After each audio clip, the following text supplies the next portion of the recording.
Welcome everyone. This is the fifth lecture in the MS Visvesvaraya Okakura Tenshin lecture series. The lecture series is being curated by Professor Blitz Tanka, and it is being held by Japanese Studies India with support from the Japan Foundation, New Delhi. And Japanese Studies India maintains a mailing list where we exchange information and we have discussions about Japanese studies research in India. And we also have a website. The link for the website I'll share in the chat box, and you can check out the website, which has information about how to join the mailing list and other things as well. After the talk is over, in fact, before the talk begins, I will share a link to a Google form, which is a feedback form for this lecture. So all those who are attending, I request you to please fill up the feedback form after the talk, and that will help us in improving or help us with suggestions about future events from Japanese Studies India. And today's talk is by Andrea Flores Urushima, and Professor Breach Tanka will be chairing the talk. And Professor Breach Tanka is retired professor from the University of Delhi, Department of East Asian Studies. And I'll hand it over to Professor Tanka, please. Thank you very much, Tariq. Welcome all. I'll be very brief. This is the fifth lecture and the last one in this year. We'll begin again from the middle of January next year. And today I'm very happy to welcome Andrea Flores Urushima, architect, urban planner, speaking on a subject of innovation and preservation in Japanese city making from the Meiji to the Postwar period. I think it's a very important topic because it's something which concerns all of us in different parts of the world, particularly here in India. We can see the debates around how to rebuild cities, what to build, what to tear down, what style to adopt, and so on and so forth. I think the lessons from Japan and the Japan's historical experience, speak to many of contemporary issues.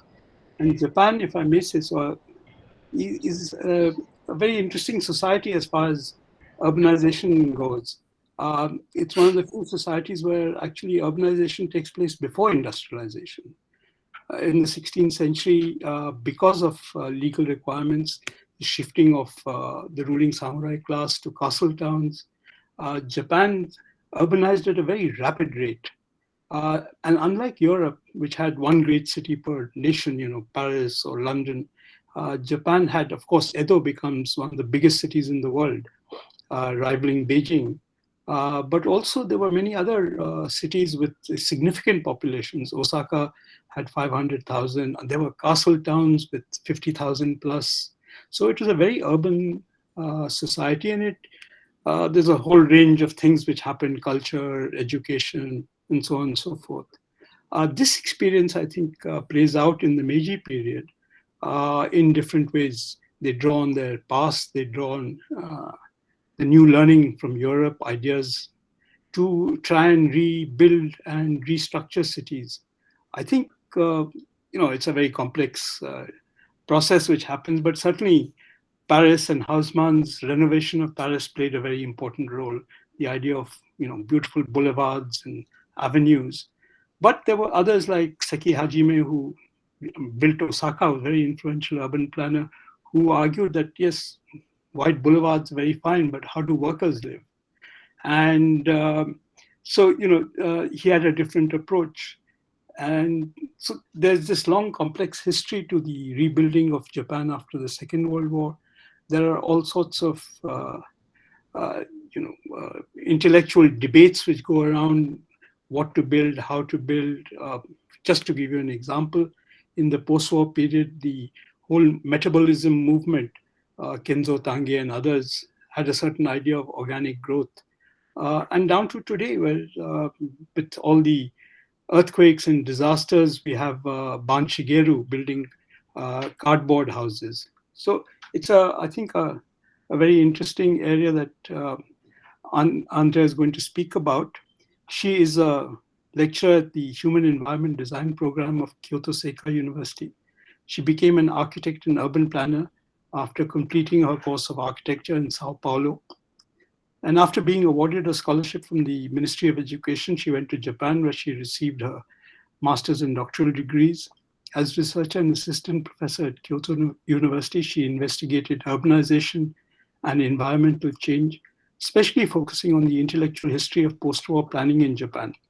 She's won academic prizes and international recognition with fellowships and grants, including a Japan Foundation grant for promoting Japanese studies. She's published widely in English, French, and Portuguese, including a collection of writing from Japanese and Brazilian scholars, published in Portuguese entitled Urban Modernization and Contemporary Culture, Dialogues Brazil, Japan. And we also have a very distinguished discussant today, Anuradha Chaturvedi. She's a conservation architect, head of the Department of Architectural Conservation at the School of Planning and Architecture in New Delhi. She served as head in charge of the Departments of Landscape Architecture and Environmental Planning. She's been a Charles Wallace Fellow for Heritage and Conservation. She's been a Mombusho, a Japanese government scholar, 93 to 94. And she's worked as a heritage conservation consultant in Intact Delhi Urban Arts Commission, DDA, state and central government agencies. So in this capacity, she's worked in various states. She's contributed to various projects, curated exhibitions. And with these brief words, let me hand over the floor to Andrea. She'll speak for about an hour, after which Anuradha will give her comments for maybe 10 minutes, and then we'll open it up for discussion. Andrea. Yes, thank you very much, Bridge. I will share my screen now.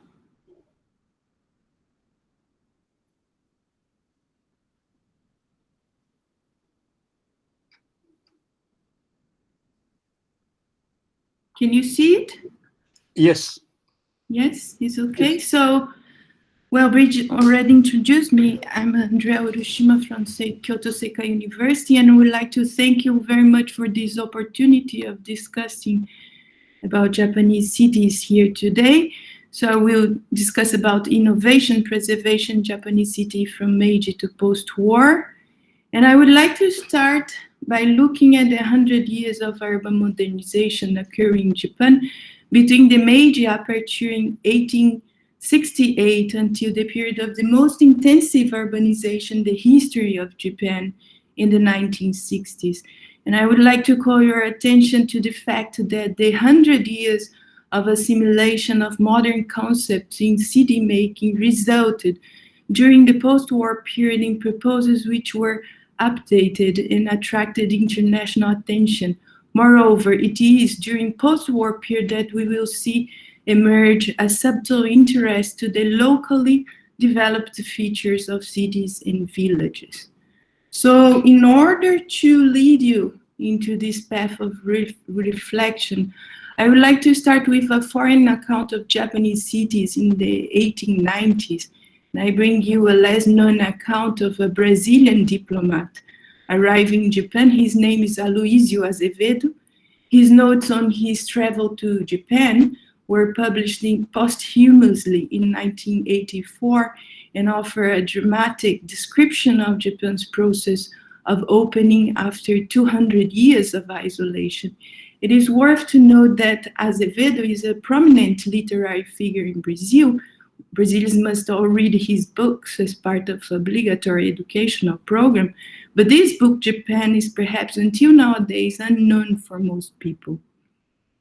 So it's worth to verify the contents, and I quote his book, with the esteem at the service of greed, the modern Phoenicians could approach the Japanese coasts and without risk of damage, insinuate themselves among these quagmires and reefs to which it had entrusted Ieyasu in order to protect its fragile and human work against the harmful ambitions of the rest of the covetous world, enclosing it within that natural custody which to him seemed as invulnerable for being it made by the hands of God. The reference here to the modern Phoenicians suggests the arrival of the vessels from countries with imperialistic intentions that aimed at the colonial conquest of Asia.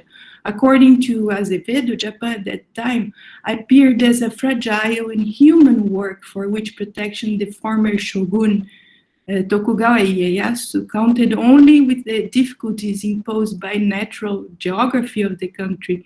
Azevedo makes reference to the impossibility of alternative protection due to the lack of firearms and large armed caravels. According to his description, the pre-modern Japan maintained the particular characteristics and demonstrated a lack of evidences of an imperialist greed that the industrialized world had fostered.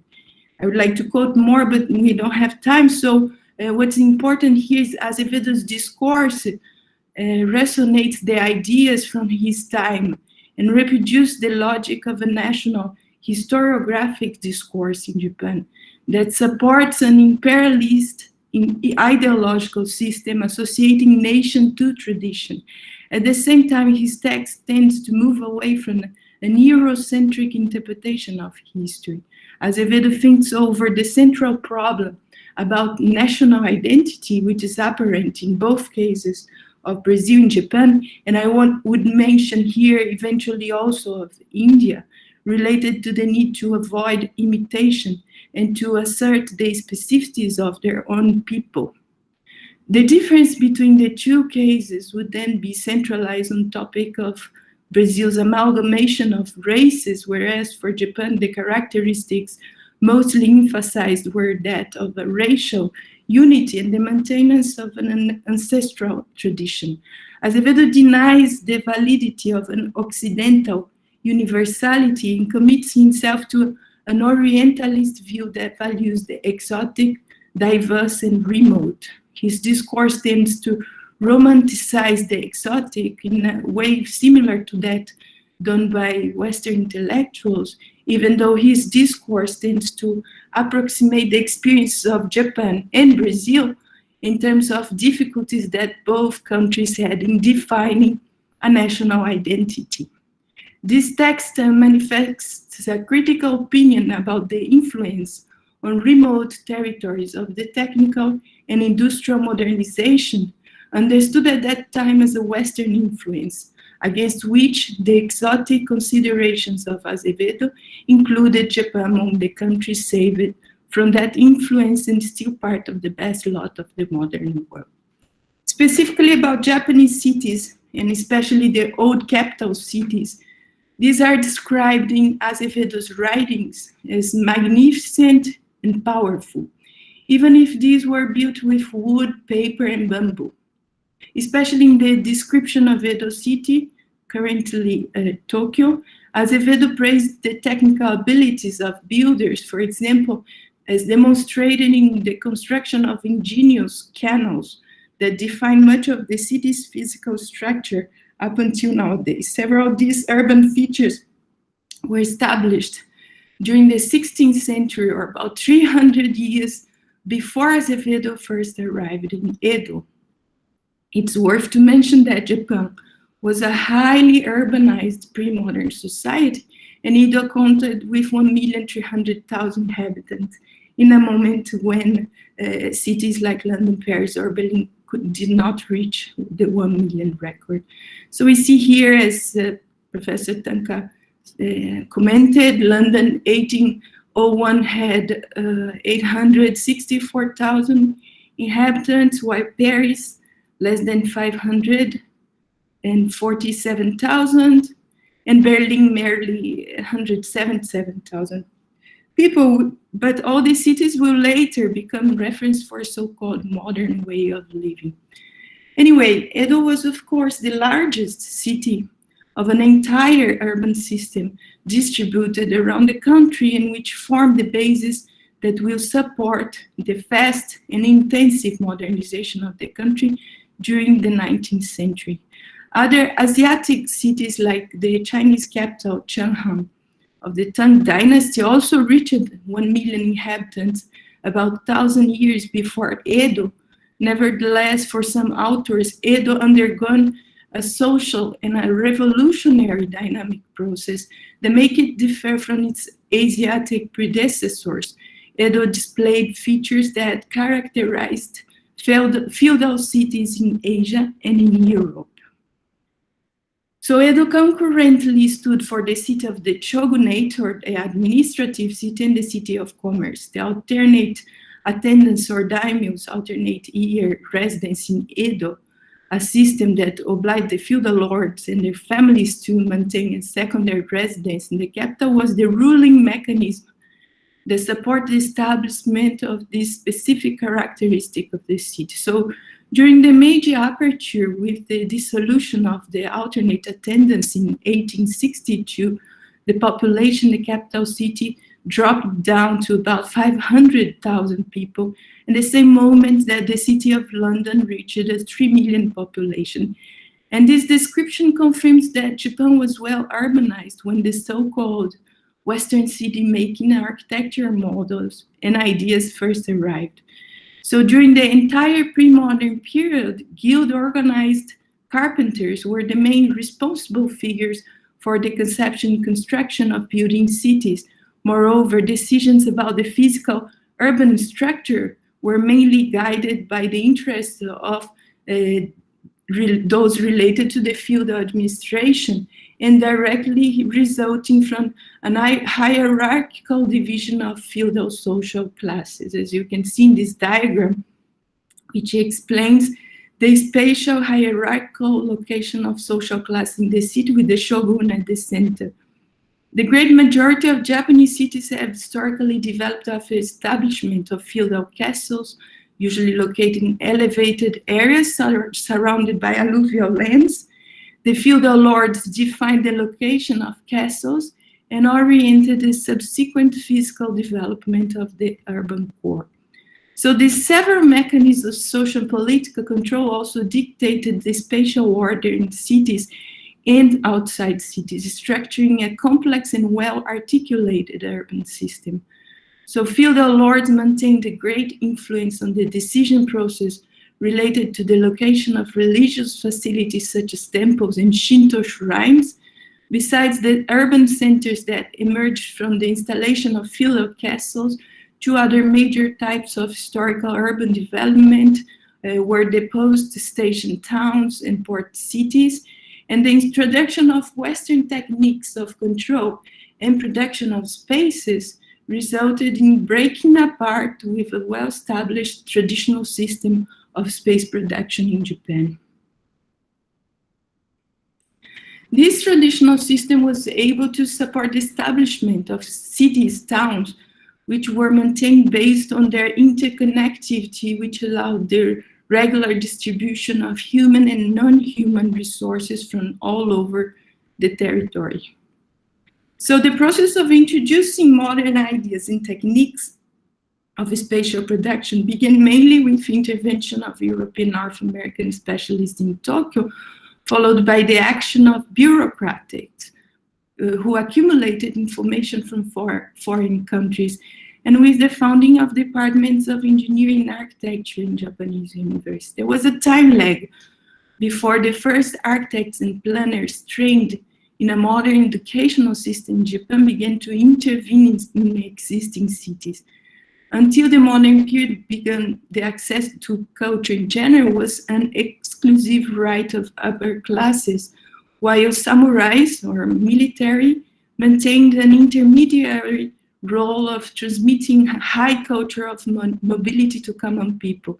But in the feudal period, as the process of power and inner peace control had been gradually centralized, samurais lost their warrior function, slowly gained a central role in the process of culture transfer from higher classes to the rest of the population, and the establishment of universities and new specialized departments and courses was an important step toward the establishment of the modern system of culture transference to the masses. For example, the first architecture department of the country, the Department of Architecture, the Imperial College of Engineering, was created in 1886. Its foundations are related to the continuous transformations of courses taught at the former Kaisei Gakko, which origins date back to the institutionalization of Western learning and teaching of foreign language that results at last in the creation of the current University of Tokyo.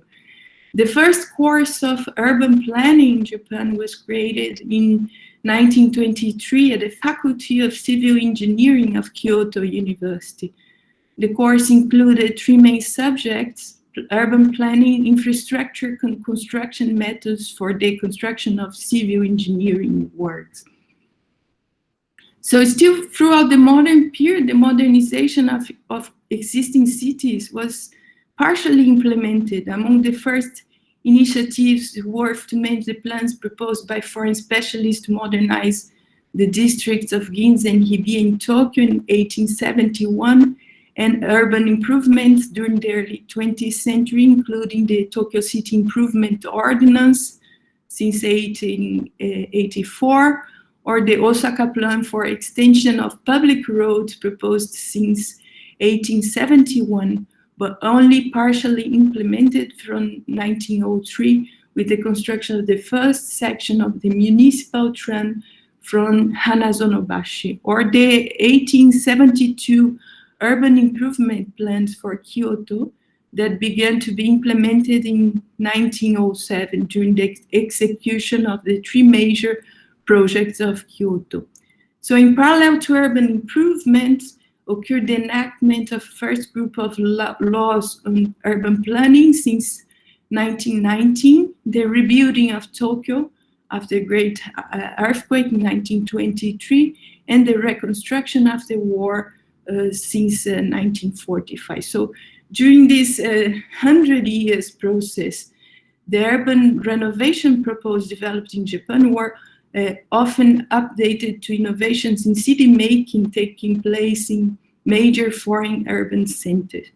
The foreign models were studied and debated in the country, but large-scale modern plans were received with intense debate and were often partially implemented in major cities, including during the Tokyo reconstruction period after the 1923 earthquake. So institutionalizing and implementing modern urban planning in Japan was a troublesome task because of the distrust from central government and the elite on the relevance and practicality of modern, often foreign ideas for city improvement. The process of importation of city-making techniques from Europe or North America, which started in Meiji, were incorporated to existing cities within an adaptive process. According to the historian Kenjiro Fujioka, in 1967, new cities established since the modern period represented a really small number. About 2/3 of main Japanese cities actually developed from historically consolidated urban cores. So within the Japanese archipelago, most of the interventions were adaptive and needed to be intensively negotiated. But the colonial period brought in the opportunity for Japanese planners, architects, and other specialists to experiment with bold, large-scale proposals. This is a map of the Japanese Empire in 1940, which mainly include areas of East and Southeast Asia. Here is Japan. And it's worth to mention that in the 1920s period, international modernism in architecture gained particular relevance among Japanese intellectual elites in a context of the search for a national identity for the newly emerging imperial power. During the First and Second World Wars, large-scale plans that aimed at experimenting with the creation of new towns were proposed by Japanese planners in Asian territory of colonies, and both the architectural and planning reference were heavily influenced by modernist ideas coming from Central Europe and North America. This is an example of a proposal planned for the planned expansion of the metropolitan area of that town, which remained unrealized. Even if unrealized, the boldness of this proposition was rarely found in proposals of intervention within the Japanese archipelago, which makes it a quite astonishing plan at that time. Among the realized proposals, it is possible to mention the railway network expansion in Manchuria, which was based on experiences already taking place within the Japanese archipelago, and the grid plan expansion of Dalian City in Liaoning province, following an American model of functional planning based on the grid system. I should mention that this kind of iconic image of modernity, as we see in this large plaza here, was actually not proposed by Japanese, but by Russian planners, following radial models of cities like Paris. Japanese intervention was much more pragmatic, say, oriented towards a vision of infinite expansion for sheltering a large-scale population based on new transportation modes, especially the automobile. So effectively, throughout the period of establishment of city-making related professions, large-scale modern urban plans remain difficult to be put into practice inside the Japanese archipelago. But in contrast to the design of entire cities, because architecture had an influence at a smaller scale, and it could also be produced privately, independently from government decisions, the foreign models were widely experimented in architecture within Japanese cities. So in this context, it's worth to mention that the Meiji aperture also occurred in reaction to a fear of having Japan colonized by the Western industrialized countries. The main interest of the Meiji government until the end of World War II was to equalize the social, cultural, economical, and technological conditions of the country to that of the imperialist nations. By this way, it would become possible to escape from a supposedly forceful subordination to the interests of industrialized and powerful nations. So catching up with these nations in terms of modernization of all aspects of the country became a main goal of that government, which also included the reorganization of cities.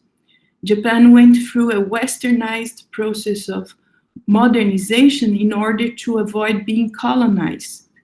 Once part of that Western-style modernization process were achieved, the country began to use the same mechanisms of subjugation used by Western powers to colonize parts of Asia, which included forced military subjugation. And among the experimentations of that period, Japan used the modern cultural mechanism of invention of traditions and counter-traditions to support the forcible intervention over indigenous Asian cultures, as we see in the reflection done by Hobsbawm in the book, The Invention of Tradition. For the majority of European imperial powers, the moral premise underpinning the occupation of territories where different cultures existed was sustained with the argument that modernization was indispensable and beneficial. As for Japan, occurred a process of Oriental exoticization of the Near East, which aimed at researching the Japanese cultural and spiritual roots, the elements that determined the difference between Japan from its Asian neighbors, especially China and Korea. We know well that Japan, China, and Korea maintain a closely related history of cultural development and that the Chinese influence is undeniable. However, differentiating and separating Japan's history from other Asian countries aimed at the establishment of the modern argument that justified the occupation of territories in China and Korea. So Japan played a very peculiar role in the colonial relationship between East and West. According to the art historian Hiroshi Yoshioka, the colonization process of the imagination, the culture in Japan was a secret process of colonization. Japan created a national identity through a Western view incorporated into the interior of its own culture in order to confront the fear of colonial submission. And a concrete example of this problem is recognizable in the 1915 Promotion of Korean Products Exposition, organized by the Japanese colonial government, officially known then as the General Government of Korea. The exposition was held at the site where is located the most important symbol of subjugation of the previous dynasty, the Choson dynasty, in the grounds of the Gyeongbok Palace in Seoul. The Japanese government erected a building that blocked the ancient palace view. This building demonstrated an architectural expression that was a result of the application of state-of-the-art modern architectural techniques brought from the West and studied at Japanese universities. The exposition was promoted with the aim to awaken Korean people from 100 years of slumber and allow them to realize the excellence of the new government. So we see here a complex array of issues related to innovation and tradition. In architecture, the validity of importing European techniques was widely discussed during the 1920s and 1930s from the perspective of the need to define what is a modern Japanese identity, which was closely related to strong nationalistic endeavors of the government throughout the interwar and the war period. This discussion resulted in the search for a modern Japanese architectural identity that produced, especially during the post-war period, experiments which were successfully received on international circles, as for example, at the International Congress of Modern Architecture, headed by the renowned French architect Le Corbusier, among others. And here's the Japanese pavilion built in Paris in 1937, which was highly praised then as a symbol of Japanese modernity. But during the 1950s, the war impact resulted in a total of 215 bombed cities and the destruction of more than 63,000 hectares of urban area and more than 2 million households.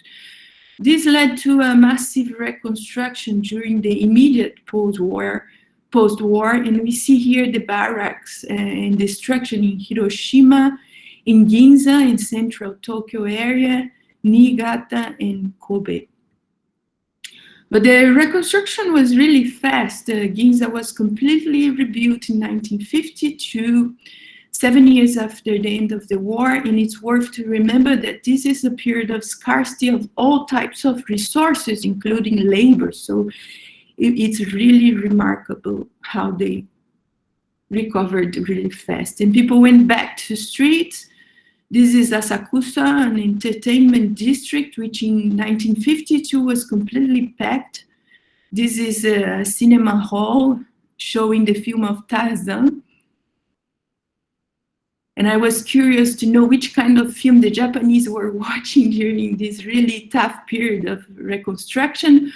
Well, that's it. Tarzan and his mate, the encounter between civilization and the wild. A good entertainment to forget the pains of war, I guess. And here again, the central area of Tokyo, a large-scale public housing called Toyama Heights in Shinjuku. And here below the apartments, you can see the barracks, the temporary barracks that were built right after the war.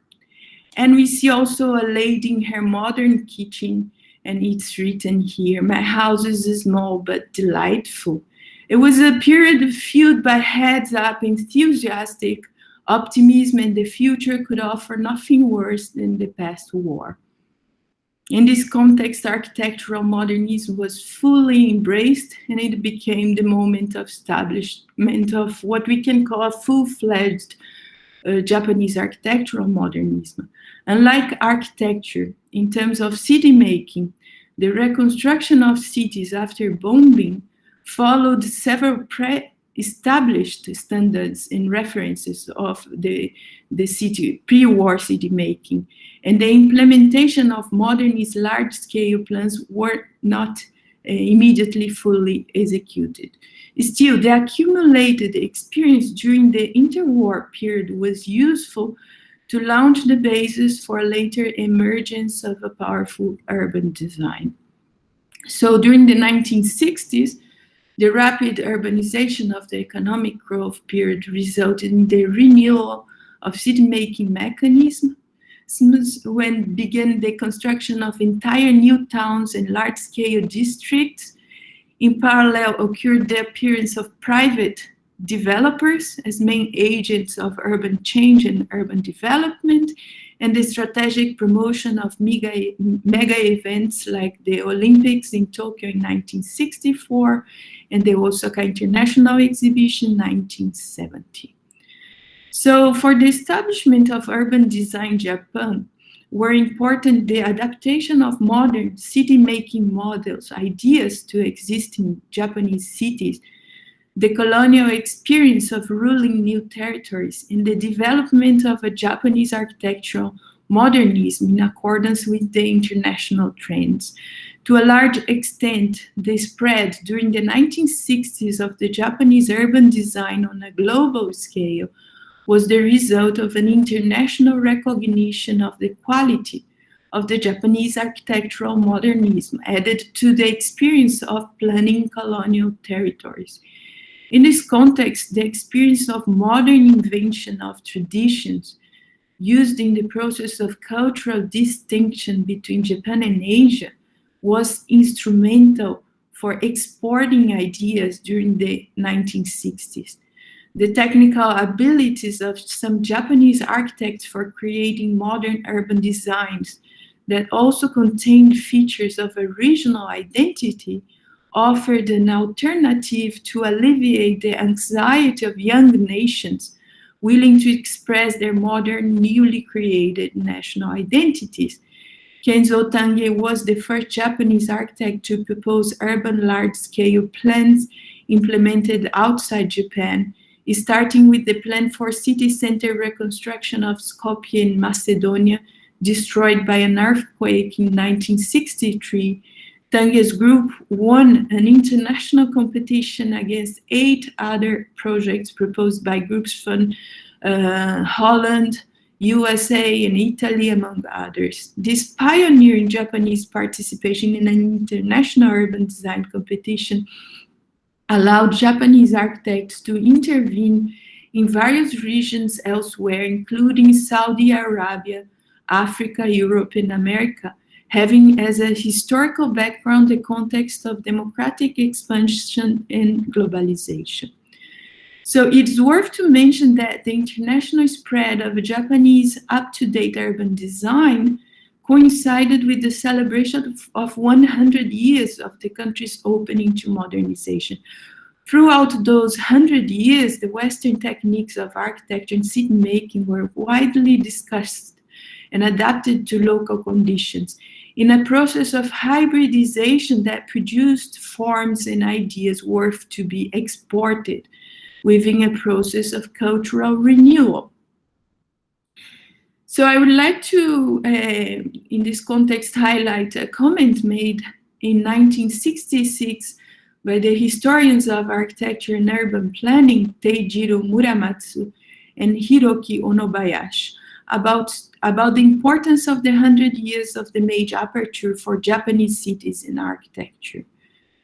The 100 years since the Meiji Revolution were obviously 100 years of assimilation of the Western civilization. The dream of national isolation had been broken up and then pushed away to the uncertain world of the Western civilization. It is a history of voluntary cooperation, commitment, harmony, and outrage in Japan, a newcomer to this world. It seems to be a fact that the Western civilization is now reaching a serious moment of reflection. This is a very serious issue for Japan that entirely promoted its modernization following the Western models. The moment of an inevitable inflection for the future decision-making has come. Several articles that point out the impossibility of separating the West from Japan emerged recently. There is now a tendency towards reaching a self-consciousness which realizes that the model is nothing more than a model, unable to replace the object itself. This trend may be considered as an effective proof that we have arrived to the moment of deciding which direction we should take for our own modernization. 100 years have gone by since the beginning of modernization, when Japan's architecture discovered and handed itself to the Western architecture. If this was a process of modernization or westernization, is a discussion that deserves to be developed in another occasion. Thousands of years of a Western architectural culture had been splendidly assimilated in Japan in a short period of 100 years. And although there are still many disciplines where imitation prevails, the international recognition of the value of several Japanese works is apparent since the end of the World War II, and especially over the last years. However, an international recognition, which means no reference to the copying of models, has yet to be reached. Thus, the progress of Japanese architecture and construction will still be confronted by major inflection points to arrive. According to this text, the Western civilization was undergoing a moment of reassessment of its cultural hegemony, within a growing awareness of the existence of a multicultural world. For Japan, which so persistently sought ways to modernize itself after Western models, this reassessment meant a moment of rupture and reflection. Furthermore, the text emphasized the idea that the Western model remained only as a model. The achieved modernity of the country contained hybrid and peculiar features related to its own local characteristics.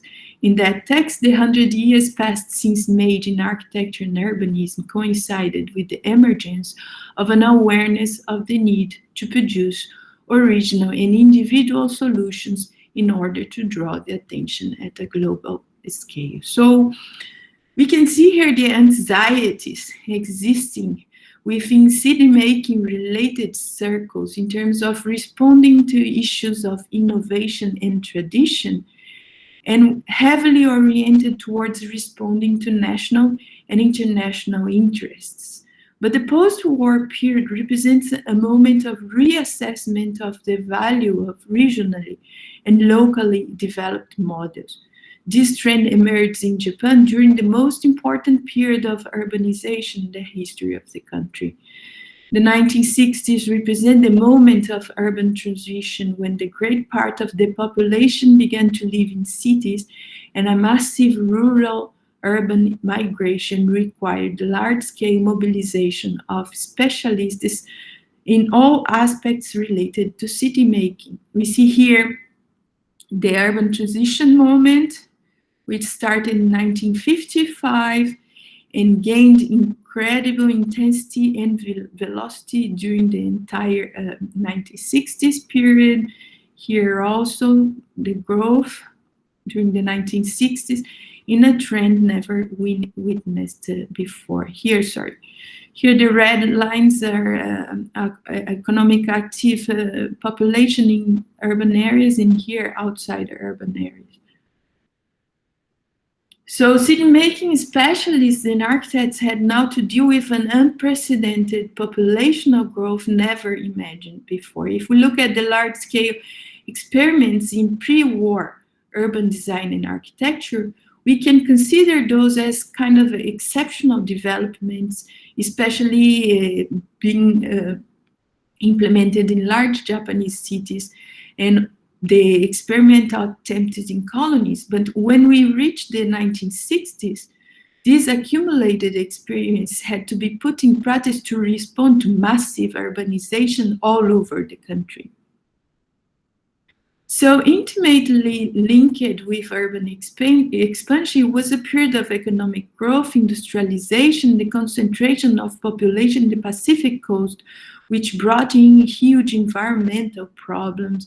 And we see here expansion, the suburban expansion of cities like Kyoto or Osaka, and again, the preparation for Olympics and the Osaka Expo.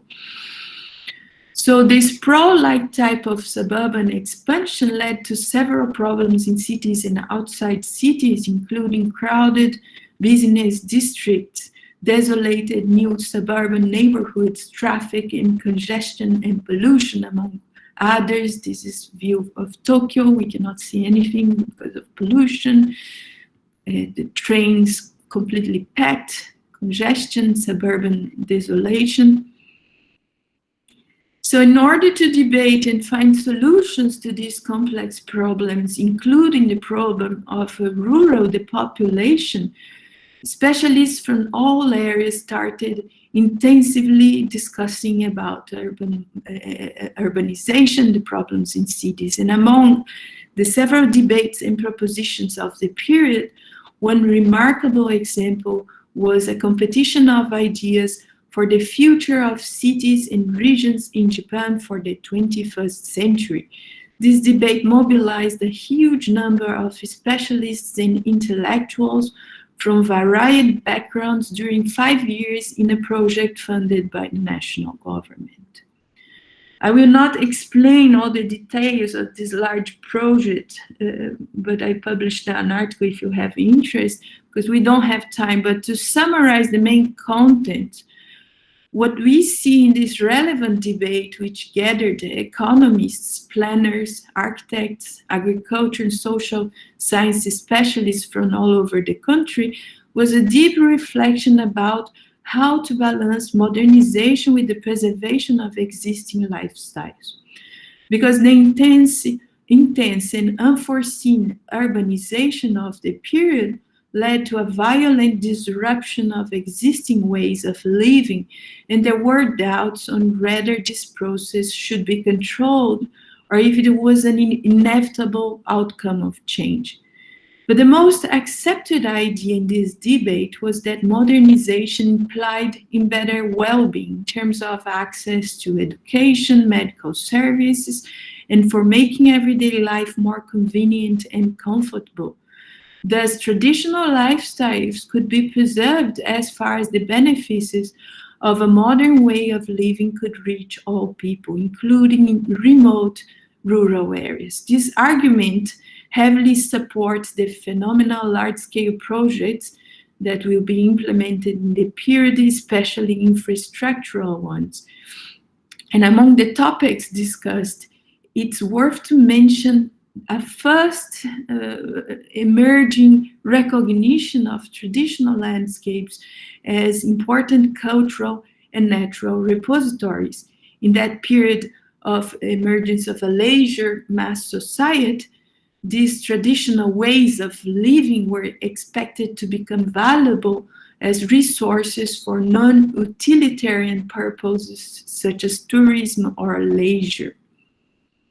So in this context, gained relevance to identify which geographical, topographical, and historical features of localities allowed for the formation of the peculiar features of cities, towns, and villages, especially small and medium-sized ones, which up until then were mostly absent from the major scope of interest of national government's policies, and which were less discussed within specialized professions related to city making. So it is interesting to see that localities started to gain attention, as for example, we see in this analysis of the formation of Mino Town in Gifu based on the location of temples, in its relation to the mountains and rivers, and its connection to surrounding towns, and the activities of everyday life of inhabitants and other religious activities. What we see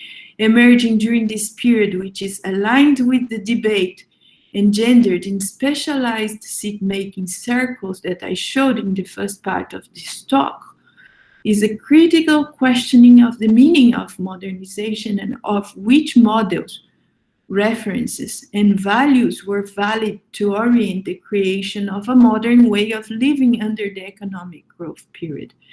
But in a post-war context where the free time was expected to rise altogether with the emergence of a leisure and information society, we see this blooming recognition of the value of locally developed features, which allowed for a later emergence of initiatives to promote actions towards supporting the preservation of locally developed landscapes. So this reassessment of the value of locally developed features of landscapes in small, medium cities or rural areas is remarkable. Why is this relevant? Because if we look at the historical evolution of city-making systems and preservation systems, until that moment, there was a general lack of interest for legacies of landscapes, buildings, spaces which developed slowly from within everyday life. For example, in terms of cultural heritage preservation since the modern period, this system has developed especially oriented towards the preservation of objects, buildings, and landscapes related to the way of living of elites, especially imperial-related ones, but also temples and shrines. Thus, preservation systems and their references were mostly dissociated from everyday life, and there were few specific mechanisms of preservation of traditionally developed urban features, especially in small, medium, and medium-sized cities. But since the post-war period, especially after the 1960s, a new influx of ideas on preservation began to flourish, including an appraisal for the environmental value of natural sites, as much as for objects, landscapes, and buildings disconnected from imperial or religious history.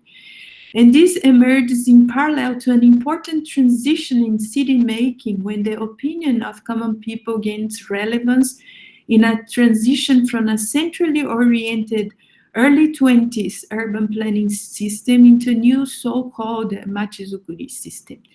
If we link back the 100 years passed since Meiji, it is possible to say that the post-war period brought in an overwhelming large-scale transformation to cities and city-making, which structures much of the urban fabrics and urban structures until nowadays. What is started in the beginning of Meiji as adaptive intervention cities by using alien models, references, rather modern or Western ones, following mostly elite interests, then passed by an experimentation in colonies, then finally gained materiality during the intensive urbanization of the post-war period. But the violent impact of economic growth-led urbanization to existing lifestyles also raised a counter-reaction against major governmental, economic, and industrial interests, which led to a reappraisal for documenting, understanding, and eventually promoting ways to maintain locally developed features of small, medium-sized cities and rural areas. So I wanted in the beginning to talk about Kyoto, but it's too long, so I will just make a very fast overview of the example of Kyoto. This is a view of Hananamikoji-dori, so where we can still see some traditional facades of machiya preserved. But I wanted to show you this comment from Nishikawa Koji, who is an urban historian in 1970, who talked about the historical transformation of Kyoto City during a symposium about historical preservation organized by UNESCO in the following terms. The cities of Kyoto heavily dislike the word koto, ancient city or former capital. Kyoto has always maintained a positive attitude towards the introduction of overseas advanced cultures while occupying a location of strong seclusion from a geographical point of view based on the traditional culture and overseas exchanges. Kyoto has secured the position as Japan's cultural center. Also, in terms of urban redevelopment, the attitude has been actively responsive to the demands of the time, with a remodeling which is accomplished with the adoption of advanced technologies towards the rebirth of the city. This enterprising spirit of Kyoto has saved the city from the fate of abandonment since the capital function transfers in the 19th century. Kyoto has developed into a city where the new era is lived through. It is this proactive will that has transformed the cultural heritage and historical scenery of Kyoto adequately to every period throughout ancient, medieval, early modern times. And this environment has been created or invented. I think it's very important to say it is invented as a result of an accurate interaction. In other words, it's possible to say that preservation and revival of the cultural heritage has been achieved by inventing new functions throughout transitions and changes over time. I think this is an important opinion because it addresses very fundamental characteristics of modernization process of Kyoto city, which is that of inventing traditions. And I would like to show this whole discussion, but the main idea here is that we have some people have this image of Kyoto as a very traditional city with a lot of cultural heritage, but this has never been the will of the elites who wanted to modernize as much possible. For example, between 1885 and 1890, we see large infrastructural projects like Lake Biwa Channel being completed, and we have the installation, the first hydroelectric power generation project in Japan, which is Kyage Power Station, followed also by the pioneering project of an electric streetcar railroad, which operations began in 1895. So other efforts to modernize the city, to show that the city was modernized, continued all the way throughout the modern period. We see here how the city expanded enormously until the 1965, and one of the most important interventions happened during the war, with the creation of open spaces for protection in case of air raids inside the urban areas. So Kyoto municipality enforced the dislocation of inhabitants, the clearance of a total of 133 hectares, which included the area surrounding the Imperial Palace. And this intervention during the war allowed for later creation of the enlargement of streets like Horikawa, Oike, and Gojo. So we see that this desire to modernize was present until at least 1950, when finally, among the all bombed cities, Kyoto was one of saved from destruction. And so it's in this moment that they start to say, okay, perhaps we have something which is special, and we should think about what to do with this heritage. It's when they decide to create a plan for Kyoto as an international tourist city. This is a view of Karasuma. So nowadays it's completely different. We have buildings built all over until the Kyoto Eki. So what I want to say, and we don't have much time, is that there were no official mechanisms of preservation, really, of common landscapes in Kyoto until the 1960s. You will see the first plans for preservation of areas in Arashiyama and in the Okazaki area, Higashiyama area, coming out in late 60s. it's then that they start saying, this is a historical city, we have to preserve it. But still, mechanisms of preservation were not established. And it took a long time because their idea of international tourism was, we have to build large hotels, we have to build conference halls, we have to make infrastructure for tourism. So preservation was a minor endeavor, and especially that of common houses, machias, the town houses, which until nowadays are being slowly destructed every day. So I think I finish here. I had much more to say on Kyoto, but I think we leave it here.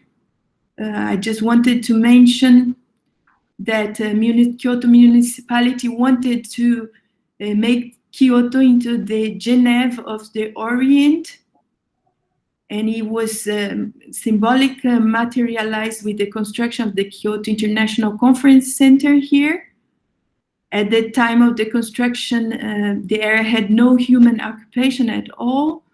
One can easily imagine that this building has greatly transformed the landscape of that area, and until nowadays it's possible to overlook the remains of a vibrant greenery still preserved in the south of Iwakura area. Ironically or not, this building housed the historical event of the United Nations Framework Convention on Climate Change, where multi-language meetings lasted until midnight and settled the protocol for environmental issues, the Kyoto Protocol.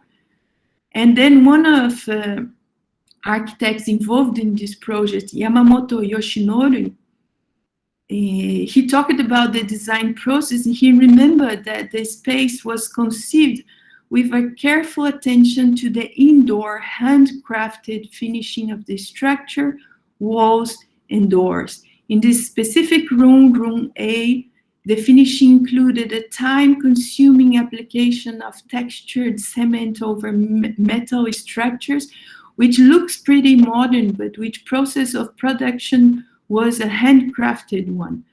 Also included handcrafted application of silver foil over walls and doors, and handmade silk textiles traditionally produced at the Nishijin neighborhood of Kyoto. He remembered that during the design process, the architects had to imagine not only the physical spatial solutions to what a conference center should be, but also what were the actual needs of an international conference. They had no idea of what an international conference was. So he stated that at that time they had an unclear image, and they thought that international conference would eventually end with an exciting dance party. So they proposed for this room a resistant wood floor in case that the space could become a ballroom. And it was accepted by everybody, and the wood floor was installed, very expensive, a lot of labor. But unfortunately, since the completion of the building, the opportunity to have a dance in that room has never been realized. So the wood floor ended up being covered with a carpet of neutral color that inflicts no further emotions on the users. And I think this building raised magnificently representing the contradictions, expectations, and ideas of what the 1960s generation of architects, designers, politicians, planners thought the city should become in the reality of everyday life then. So I end here by showing what is a ballroom party. I tried to find one in Kyoto, but I could not find. I found one in Philippines, but this was never realized. And I end here my talk. Thank you very much. Thank you very much, Andrea. That was a very interesting and thought-provoking talk. I particularly like the quote you began with of Azeveda. I think in a way it evokes what Fukuzawa Yukichi also talked about, civilization as a disease. And I think it's a metaphor which is very interesting. Anyway, There are many other things, but let me first hand it over to Anuradha Chaturvedi for her comments, and then we'll open it up for discussion. Anuradha, please. Yeah, good afternoon. And I don't know if you're in Japan, but if you're in Japan, good evening to Professor Andrea Flores Urushima and others for joining us from further east. I'd like to express my profound gratitude and appreciation to the organizers of this remarkable series of lectures that seeks to bring together international speakers on lesser researched aspects and to spark a dialogue with Indian scholars working on Japan, and also to encourage students and scholars to identify lesser researched areas that would need further exploration. I'd like to thank Professor Andrea for her extraordinary, interesting, thought-provoking talk and the fifth of the Visvesvaraya Okakura series of lectures on issues of innovation and preservation in Japanese city making from Meiji to the post-war period. So I was especially struck by the fact that there are some certain aspects of the evolution during the Meiji, Taisho, Showa periods which were not focused upon. I had the good fortune to have studied in the laboratory of Professor Maino, and he had undertaken an extensive series of surveys on the heritage of the Meiji period, the Showa period. So I was wondering if it would be possible for you to speak a little more about the recognition of the architectural aspects and the town planning interventions as heritage, which is of value, which is of significance, and which today there is considerable interest in conserving and sort of retaining for the future. There's certain aspects which you brought out towards the end related to the sort of interactions between tradition and modernity during this particular period, especially related to the historic urban landscapes, because there are cities which survived relatively unscathed, whereas others, such as Tokyo, suffered a great deal of devastation during the war. So, Professor Maino actually was engaged in a lot of very participatory, grounded kind of activities which involved the local communities in the Yanaka area, Ueno, um, Asakusa, which you showed. So, what is the way in which um, the conservation movement in Japan has evolved? You mentioned that from the 60s onwards, there's been an expansion in the understanding of heritage resources. There's always been a consideration of natural heritage, historical heritage, but limited towards castles and temples, shrines, perhaps uh, the sort of courtiers' houses, maybe the post towns, maybe the uh, sort of monumental architecture. But gradually, there's been a movement towards identifying the machinami and neighborhood heritage, and increasing the engagement of communities at the local level, so that it's not anymore as top down as it used to be, but there is some sort of groundswell of support for retaining the particularities of certain heritage areas. So I was wondering if you could comment on that aspect. One, because there were a lot of European architects, like Frank Lloyd Wright spent considerable time in Japan. Bruno Taut was extremely important during that particular phase. And there are certain sort of buildings of Frank Lloyd Wright, um, like the girls' school in Ikebukuro. So those kind of buildings. What is the kind of role that they played? The Tokyo Station, the railway heritage of Japan. What is the kind of role that that the infrastructure of the Meiji period has now begun to be recognized as heritage and is valued by the local communities. Could you comment on that aspect? One interesting point I'd like to also bring up at this point, I'm sort of departing from what I prepared, but that is actually related to the fact that somebody who worked in Frank Lloyd Wright's atelier in Tokyo came to India and constructed Gold Pond in Pondicherry, which is considered to be the first modernist, concrete building in India. So it was George Nakashima and Antonin Raymond who had worked with Frank Lloyd Wright on their way back from Tokyo. They had uh, worked on this building. Mr. Tankha has something to say in this regard, and this was incidentally this was funded by the Prime Minister of Hyderabad. There's some sort of the point you were making about this aspect of education. There was some sort of linkages with India during that period also, which could be explored further, which do require to be explored further. So, can I ask you to respond now, and I'll come back after.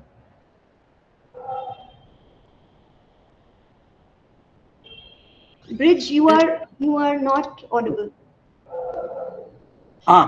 Sorry, thank you, Anuradha. But before you respond, Andrea, can I just say a couple of things? One, regarding Golconda, it was built by the Raymonds. Nakashima did the furniture. He came from America, actually. Yeah, he came later. And it was actually the mother who had spent a number of years in Japan. And she was actually very close to Okawa Shume, for instance. And and her husband, her second husband, used to write for Aurobindo's ashram's, Aurobindo's paper. So that's the connection that brought the Raymonds to build this building and do everything on site, actually. And but more importantly, I think I'd also like to, since maybe ask Andrea to perhaps respond to a few other things. One is one way of framing all the urban developments is in terms of the differences between, or the conflicts or the debates between Western models and Japanese models. And the other issue is, of course, of heritage and its preservation and so forth. But the third thing, which I think underlying a lot of this, is the manner of development, which is that certainly even from the pre-war period, privatization has been the key thing, of private developers have been. So, for instance, in the pre-war period, the whole garden city concept was taken out of its socialist context and made into a private developer's model. And this has carried on in the post-war period, the whole, building these massive projects which would have both private and government funding. And certainly from the 80s onwards, 90s, you find a lot of government money being sent down to prefectures where they build sometimes huge and very expensive cultural centers which are barely used. There's a lot of this also. So I wondered if you could comment on some of those things. And thirdly, sorry, not thirdly, but another aspect is in terms of, again, as I said, with this privatization model, I think Tokyo, the Mori Hills, Roppongi, is a great example of that. So yes, Andrea, if you... Yes, thank you very much for the comments. In fact, I'm not a specialist of conservation heritage, to tell the truth. I'm more looking at mechanisms of urban renovation, urban development. But I added this part because Bridge asked me to comment a bit on the questions of preservation as a reference to what is going on in India. But in this period specifically, which is a period which I look at more with details on preservation in the 1960s, what is remarkable is this idea of coming out of some official, well-established systems of or values or reference of what is heritage. So that the Meiji buildings, they were not a part of this still in the 1960s. They will start to become recognized as real heritage later, much later. And actually even modernist buildings, which were built before the war, we have a whole very recent movement for trying to preserve these buildings. So when you talk about this laboratory in Tokyo, of course they must be very active and include community and everything, but these are all independent, autonomous, and actions taking place locally. So when I was talking about the structure of heritage system, I was talking about national structure, national systems. And of course, in parallel to this, you will have several independent, autonomous movements of people and people who try to preserve, for example, owners of houses or owners of buildings who try to preserve by their own means, as this is connected to what says Bridge, that the whole role of private and common people in willing to preserve is very important, because there are no large scale national systems that would preserve this kind of patrimony, especially in this period. So of course, what is remarkable in the 1960s is that you see a large scale recognition, okay, common people's lives and the heritage from these common people's lives is something that could represent national identity. And this is a big shift in the way of thinking cultural heritage and the way of making cities. Because before that, as I explained, what represents national identity has to be more modern and has to be related to modernity.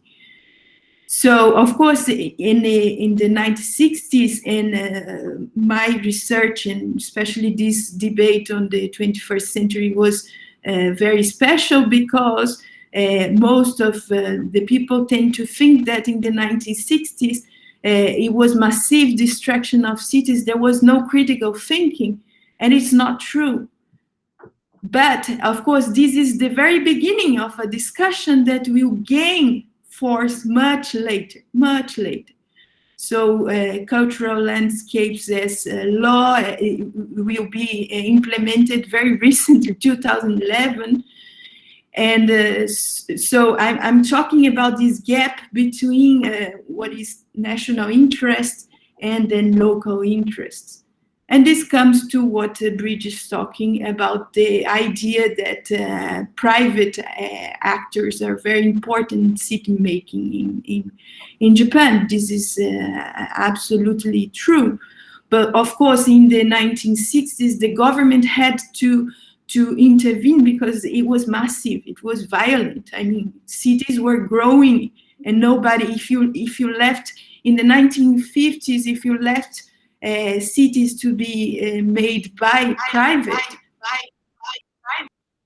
developers, you would have variations in land prices that were absurd. It was like so governments had to start controlling the way markets were interacting with purchase of land and intervention in cities.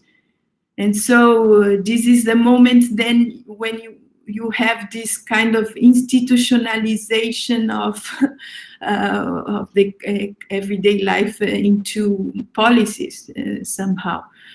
So I'm not sure I answered your questions, but all this Meiji patrimony, as I said, they were preserved by the stakeholders connected to these buildings or particular structures, but there were no specific systems or at the national scale to preserve them.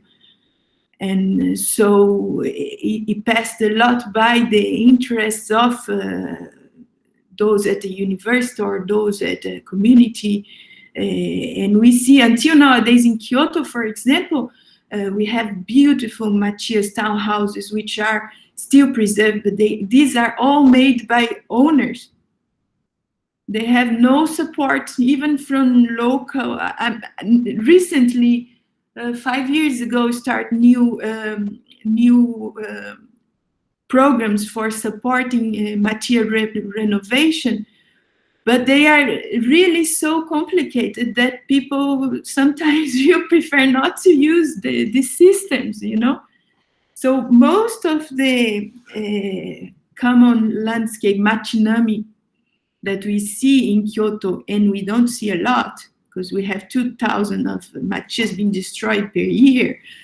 And most of this machinami has been preserved by community without any kind of support. So, this shows exactly the way the cities is being making the main economic interests will push up for infrastructure, modernization, and so on, but all that's related to preservation, it still left a lot in the hands of the community and eventually those academics interested in preserving it. But of course, Kyoto is a bit special because this is the value of the city. I mean, we have so many tourists coming to the city. When it's a peak season, the population will double. I mean, the number of people living in Kyoto will double with the number of tourists. And they come to see this historical heritage. So Kyoto is perhaps among one of the cities which is advancing faster with these systems of preservation. They created a plan for conservation of landscapes and created rules for intervening certain areas of the city. And but because historical landscapes are resources, economic resources.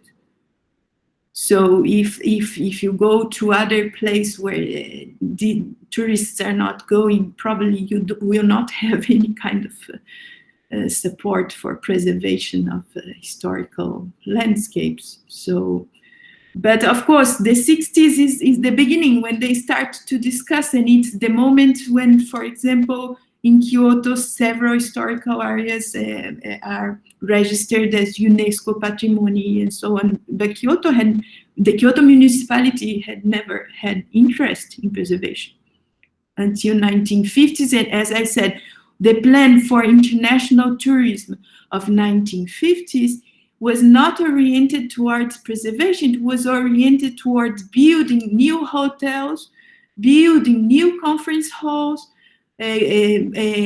installing the new section of subway. So they wanted tourists, but they didn't make efforts to preserve the city. But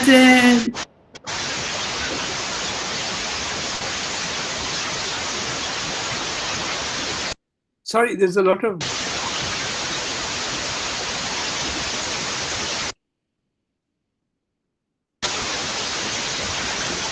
we can't hear you, Anuradha. Maybe someone got.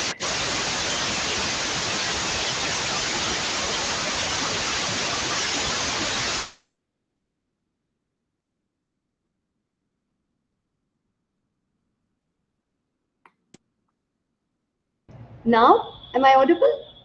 yes. Now it's better. Oh, terrific. Okay, sorry about that. Andrea, could you comment a little on the impact of international recognition on the heritage, the World Heritage Sites designation and the kind of role that it's played in the recognition of, say, the the sort of Shirakawa-go villages, sites linked to the Silk Route, maybe the sites of remembrance also like Hiroshima.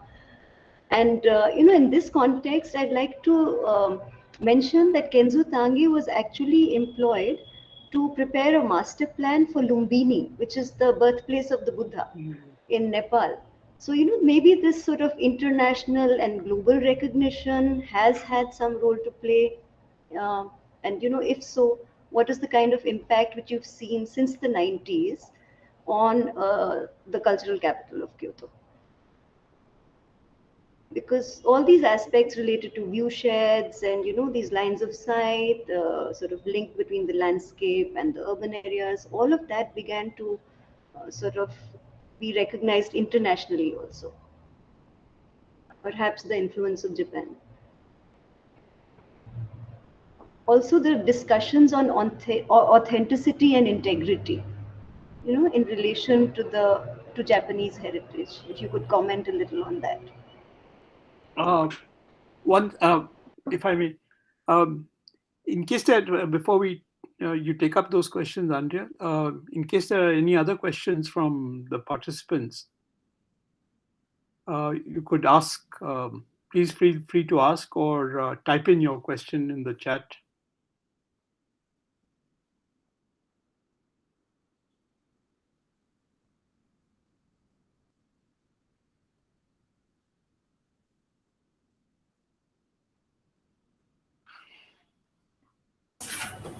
Maybe people can type in the questions while Andrea answers them. Andrea, go ahead. Yes, of course, the international pressure was very important. As I mentioned, what made Tange so appealing internationally was that he would use as arguments for his design, or in the way he defended his designs, which were absolutely modern.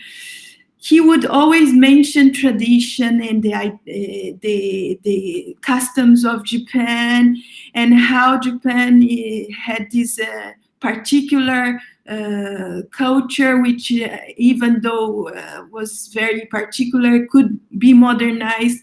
And this was very appealing, as I said, for young nations like, in case Macedonia or other countries in Africa. Yeah, they would think, oh, okay, if Japan made it, we can make it also. So we have to learn from them, So, of course, international pressure, it was an external international pressure saying, you have such a culture, exotic, wonderful culture, so teach us. But the architects, the planners, they wanted to make modern cities, but of course they had to adapt to what they had in Japan. So, and of course the registration of patrimony in Kyoto, it was after a lot of pressure from UNESCO and so on, and this recognition that, okay, Kyoto was not bombed, so it has still many valuable historical structures. So this was the first place they came. They made the symposium here in 1970. So absolutely connected international interests to this rediscovery of Japanese culture. It was the outside eyes looking at Japan and making them realize that, okay, this is something that we have to use, because this is something we have, which is special. And but for example, even Shirakawa-go, it will come after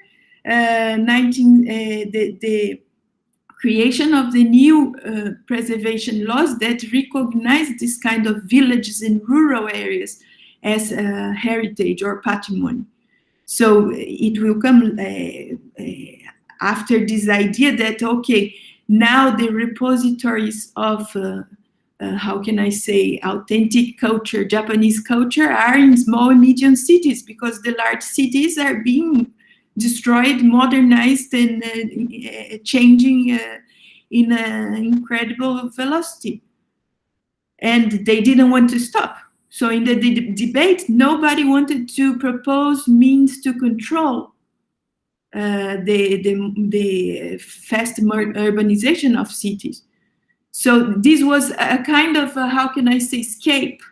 So, okay, in large cities, we continue urbanization, building infrastructure, large buildings, but our own culture will be preserved in small, medium cities. Because anyway, they are not really important economically, so we can preserve that. You see? Tokyo actually took some major steps for urban regeneration. You know, at the time of when the bubble burst in the 90s, they recognized that there's a necessity for urban regeneration linked with economic sort of revitalization. So if you could comment on that, you know, like the mid-90s. One sec. We keep that in mind, Andrea. There's two other questions which people have asked. One is by Anjali Kumar. She's asked my question, could you please elaborate on what were the traditional knowledge systems for sustainable living in Japan? This may not be directly related to what you were talking about. The second question is, it was interesting that you brought up the fact that the city authorities were not interested in preserving the heritage of old small towns, etc. And it was more from the local interest that such efforts were coming. Keeping this in mind, how would you comment on the way that Japan is a construction state, Dokenkoka? And if I'll also add one more, maybe, which is that there were attempts to decentralize Japan. I mean, right from Tanaka Kakue. And one of the problems of all this is the centralization of everything from, you know, between Osaka and Tokyo, and then the growth of I mean, a lot of business interests were tied in, so it has been difficult to decentralize really. But that is perhaps one of the reasons why some of those smaller towns preserve their heritage. You know, there was no demand for people buying land. There was no pressure on them to change. So you can go to Hagi or someplace, and it's, you know, it looks as if it's still the samurai houses are still much the same almost. Yeah, Andrea. So let me see if I answer here the questions. Traditional knowledge system for sustainable living, a difficult question. One of the traditional knowledge systems that they say it's important for sustainability is Satoyama, which is really rural way of living in connection with mountains and forests, and how they use the fields, and then how there is a whole ecosystem which is maintained by human interventions. I'm not sure if this is what you mean. Of course, the traditional knowledge system in cities, because Satoyama is rural areas, if you think about machias as townhouses, as made of wood, made of materials which were collected at the local region and built by carpenters and not passing by industrialized process. There are some people that now defend this type of construction as part of a way for improving circular economy, and also in terms of recycling structures, not rebuilding all the time. And also, well, there are people starting to study this kind of traditional structures as a way for linking with sustainability at large. And for example, it's remarkable that a few years ago, several specialists in wood and construction started discussing ways to prove that wooden construction is also feasible for cities. It's an irony, because after the war, one of the main how can I say, reasons for destruction of cities was that they were made in wood, and so the fire would spread really fast. So after the war, it was prohibited to build new wooden houses in central areas. I mean, you are just putting away all years of traditions and knowledge that you had accumulated. And this law is valid until nowadays. It's so hard if you want to build new wooden houses, then there are many rules, which places, which zoning, how to do it. So they need to recover this this idea of making cities in wood. It's not completely. So some people are using this argument that this is sustainable, that this will also maintain the forestry industry, because we see several of these rural villages disappearing because several of the activities were connected, for example, to producing local materials, wood or for the roofing, and even kayabuki, which is straw thatched roofs, and everything, all the specialities related in the local producers are disappearing. You don't know anymore how to produce several of these materials. Anyway, not sure. This is so there is an idea that we have to look at traditional systems to link back into sustainability, but it's not completely established. And then, well,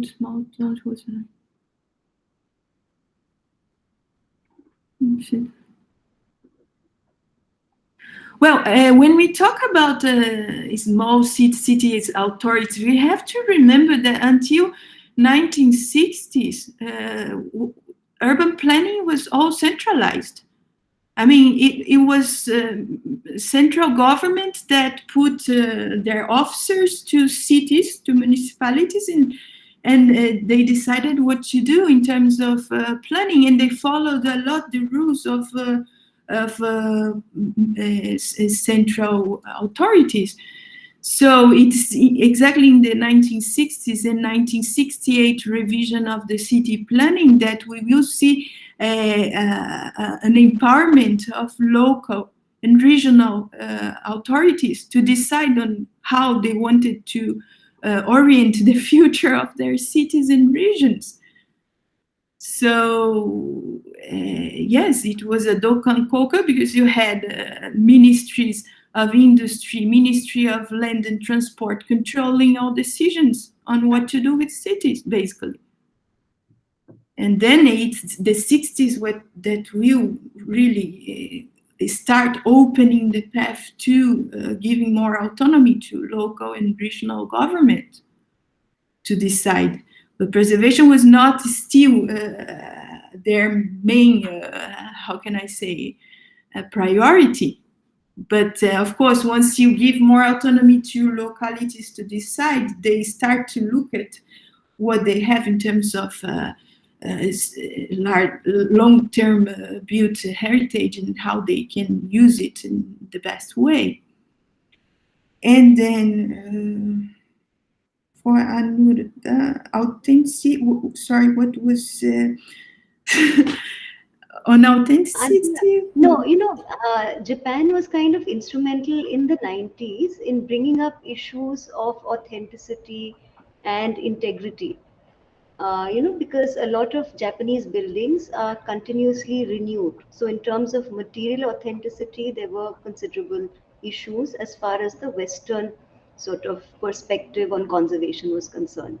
So in the 90s, there was a lot of insights which were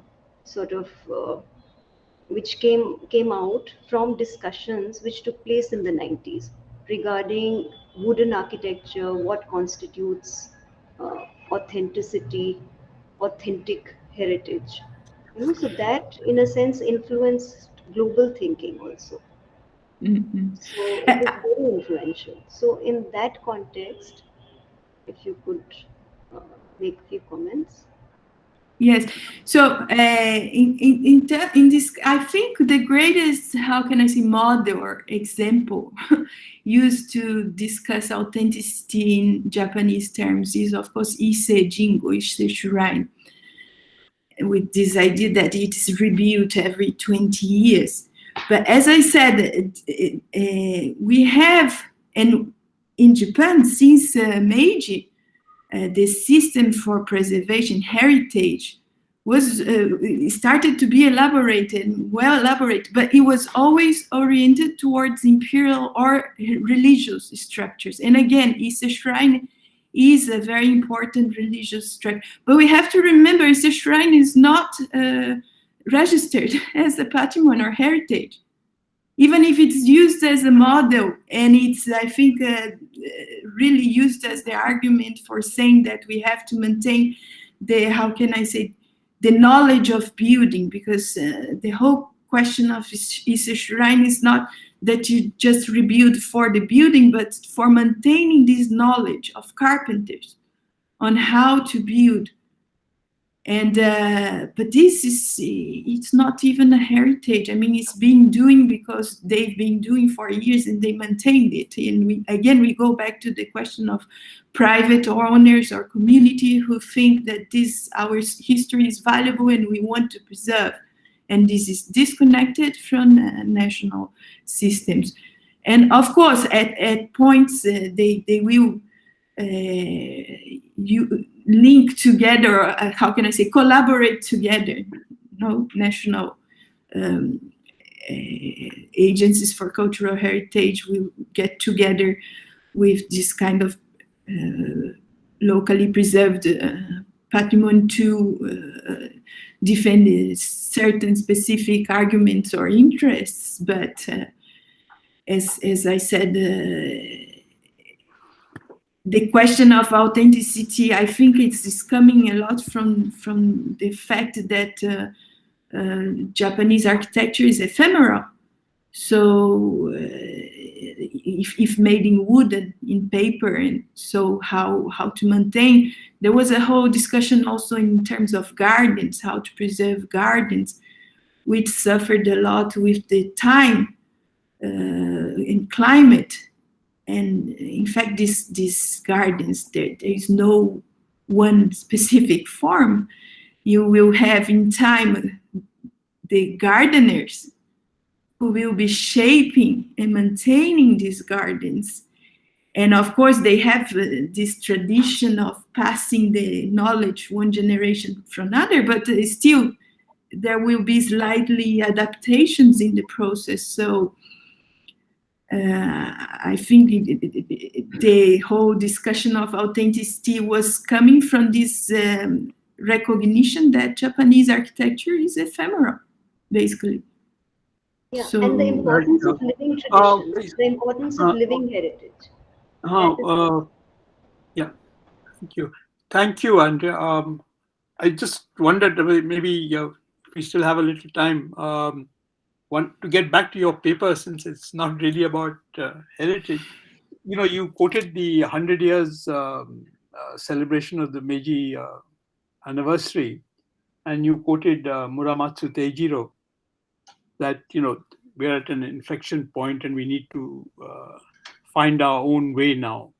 So looking back from that point to now, what new directions has urban planning and city making taken?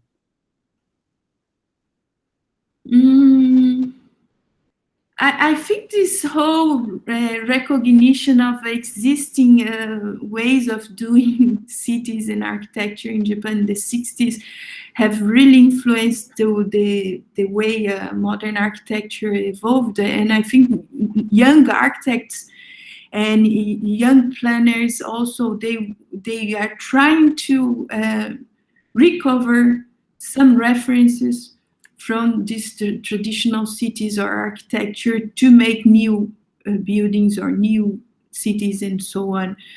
So, of course, when I point out this at that moment, 60s, it's just the beginning. It's just, it was not being implemented. But the first step for them was to recognize and then say, okay, we don't have enough information. We have to do survey. And this was very important. Like they started a very important process of surveying small villages, cities, Machinami, everything which was pre-modern spatial features, in order to recognize, okay, Japanese pre-modern spatial features were like this by surveying. And now how we use these features to make new cities or new architecture. So I think in this period it was very important to recognize and say, okay, now we have to understand our cities, our pre-modern cities. Okay, because I think the 60s also is politically a very interesting period, because you have all the student movements from the late 50s, the anti-Vietnam War struggles. You have, anti-environment, movements against pollution and Minamata, Itai, and all that. So there is a political environment for questioning established norms and institutions. Perhaps these architects also come out of this type of intellectual environment. Yes, probably. I think so. The influence was important. But because you have so many cities needing so many specialists, then you have decentralized. We have to create, give more autonomy to regions, to cities. So we have to train locally architects and planners also. So this will all generate a more critical view, separated from central government also, which is important, I think. Thank you. If there are no more questions, and unless you want to say something, anyone, Anuradha or Tariq, if you have anything, then let me thank all of you, Andrea and Anuradha in particular, for Andrea for a wonderful presentation and sparking off this interesting discussion, and Anuradha for her comments and her ideas. And thank you all for this talk today and being here. And we will be sending out notices for the talks in January in a few days, I think. So thank you. Thank you very much. Thank you very much. You. Thank you.